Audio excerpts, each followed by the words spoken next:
I welcome every one of you to the Word of God. Today we are going to see from the book of Exodus. Exodus chapter 3 verses 10 and 11. So now go, I am sending you to Pharaoh to bring my people, the Israelites, out of Egypt.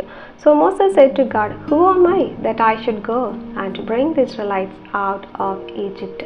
Here God calls Moses to do something great and risky. So Moses was filled with fear and he said, Lord, who am I that I should go and to bring the Israelites out of Egypt? If you are new to the Bible, let me tell you the story of Moses briefly. Moses was a Hebrew man and he was born in Egypt.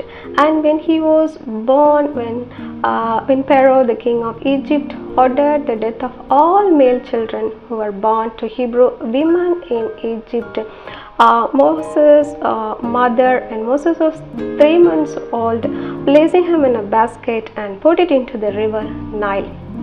So the basket was eventually found by Pharaoh's daughter, and she adopted him as her own, and she raised him in the palace. So Moses grew in the palace, and when he was young, when once an Egyptian beating a Hebrew slave, Moses intervened and killed that Egyptian.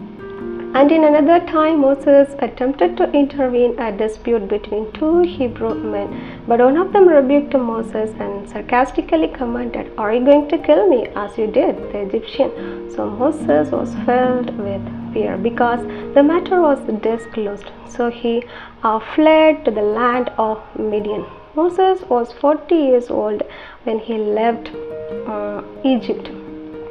So now Moses was in the land of Midian, and when he was in the land of Midian, again he intervened, this time rescuing the daughters of Jethro, a priest of the land of Midian, from some troublemaking shepherds.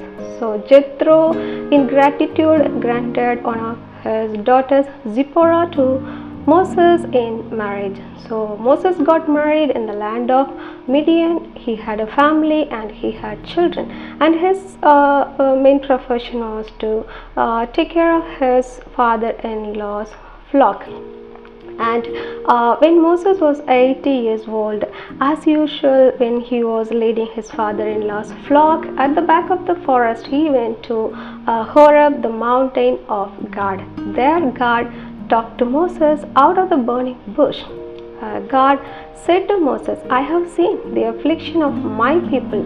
Now I have come down to deliver them from Egypt. So I am sending you to Pharaoh to bring my people out of the hand of the Egyptians. This is when Moses said, Lord, who am I that I should go and to bring the people of Israel out of Egypt? Here God calls Moses to do a great task, but Moses refuses because of fear. If you read the following verses, you can know that Moses places so many excuses before God. He says, Lord, I am not adequate to the task. But the Lord said, do not be afraid, I will be with you. Further, Moses says, even if I go there, people will question me. They will ask me, who has sent you to us? But God said, I am who I am. You tell them, I am has sent me to you. Further, Moses says, people will not believe me, but God taught him to perform wonders in front of people. Without finishing with it, Moses further continues. He says, I am not good in speaking. I am not fluent in speaking. But God said, I will be your mouth. I will teach you what you should speak. Yet, still Moses continues. He says, Lord, send someone else. So God was angry with Moses and he rebuked him slightly. He commanded Aaron, his brother, to be his mouth.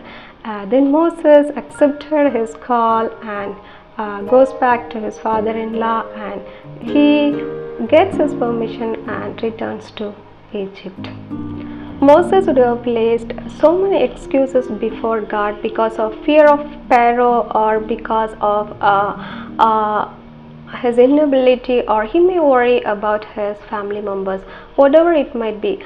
From this conversation we can know one thing, that is God loved Moses so much. Even though Moses tried to stop the call of God over him, even though he placed so many excuses before God in order to avoid that call, God was so determined in it. God was so purposeful in it. And Moses talked to God as with a friend. No one in the Bible ever dared to ask these many questions before God, but Moses talked to God as with a friend. And in the same way, God also talked to Moses. God talked to Moses as a man speaks to his friend, and God fulfilled the purpose that he had for Moses. Even today, God is so faithful. The calling of God over you is so great. Every one of you has a purpose to fulfill on this earth. You may be thinking, I'm an ordinary man, I'm an ordinary woman. What more I have to achieve on this earth? Or you might be worrying, the task before me is so big. How can I finish it? Or you might be a person who wishes to be where you were once. Whatever it might be, let me tell you this truth. The place that you're right now is the right place ordained by God for this season, because when the time comes, when the time of God comes to take you to the next level, He Himself intervene and shift you to another place. Until then, stay where you are right now, because God is so faithful. The one who calls you is faithful. He won't leave you in the middle. If God can begin something in your life, He will finish it. He can finish it. So do not be afraid. Stay where you are right now. Do what you have to do right now. Have a blessed day. Be blessed.